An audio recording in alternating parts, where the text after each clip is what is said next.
In what's making news as well, this is a public announcement from the Rwanda Utilities and Regulatory Authority following consultations with relevant stakeholders led by the Prime Minister.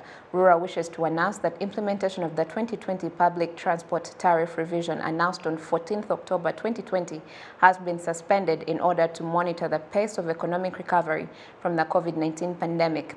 In the interim, the Government of Rwanda will subsidize the cost of public transport to account for the economic effects of the pandemic on passengers. The following tariffs will take effect on Friday, 23rd October 2020.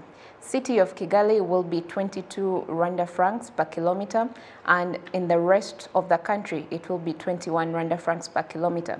We thank you for your understanding and cooperation, and for more information, Transport Service Hotline 2222, done in Kigali on the 21st of October 2020, signed RURA. Now, still on the same note, we earlier spoke to the Minister for Local Government, Professor Shyaka Anastase, and the Director General of the Rwanda Utilities and Regulatory Authority, Lieutenant Colonel Patrick Nyirishema, to shed more light about this development. What has motivated this decision? This decision is motivated by government policy and stance with regard to good governance, with regard to genuine demand from the citizen.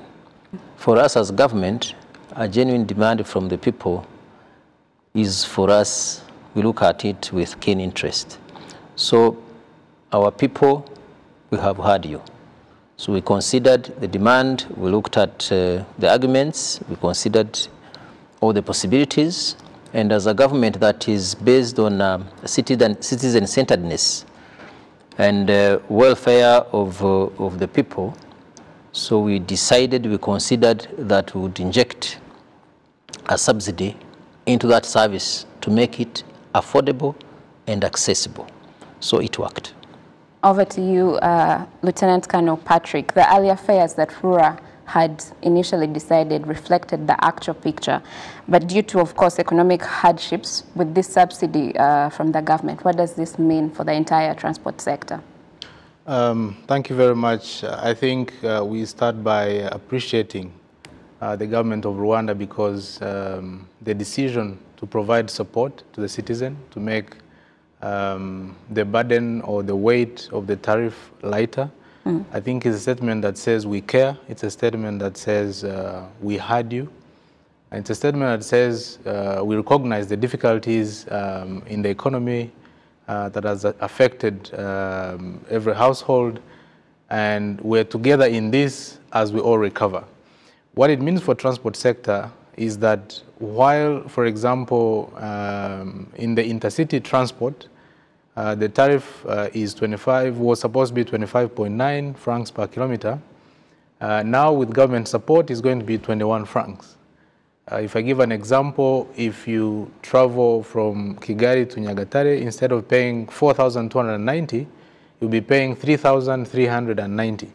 The difference between the two is the support that government has provided. If I give another example in Kigali, if you move from Remera to the city center, instead of paying 295, you pay 220. Again, that difference is the support that government has provided. Once again, to say we care. So it has a significant impact, lightening the burden on the citizen as we all work together as a country to recover from the COVID-19. Who would you say is the winner or loser in this situation? I would say there is no loser. I would say everybody is a winner. I would say the winner is Rwanda. I would say the winner is the citizen. I would also say the winner is the government and the people, also the service providers. Why do I say that?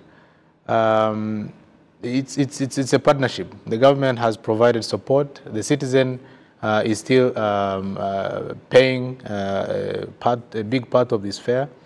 But also the transporter has also had to forego certain things for us to all come together and achieve this objective.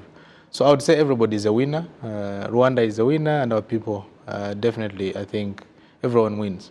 Absolutely. And maybe briefly, Professor Shyaka Anastase, in what way will this subsidy, the government subsidy, how will it be given?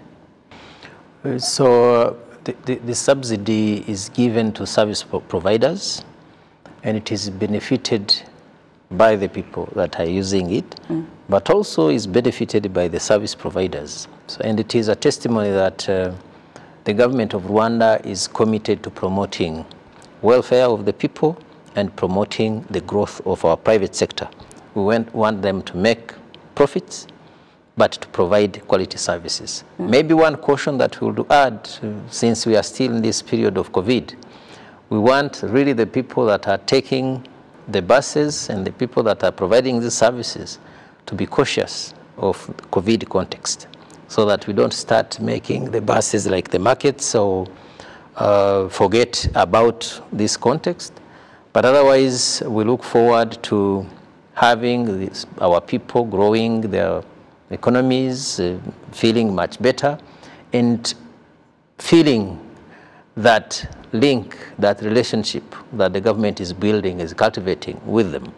So we care about their welfare, we care about our people's welfare, we care about them getting jobs, and we care about them getting good services at affordable prices. Yeah. Professor Shyaka Anastase and Lieutenant Colonel Patrick Nyirishema, many thanks indeed for your time. Thank you.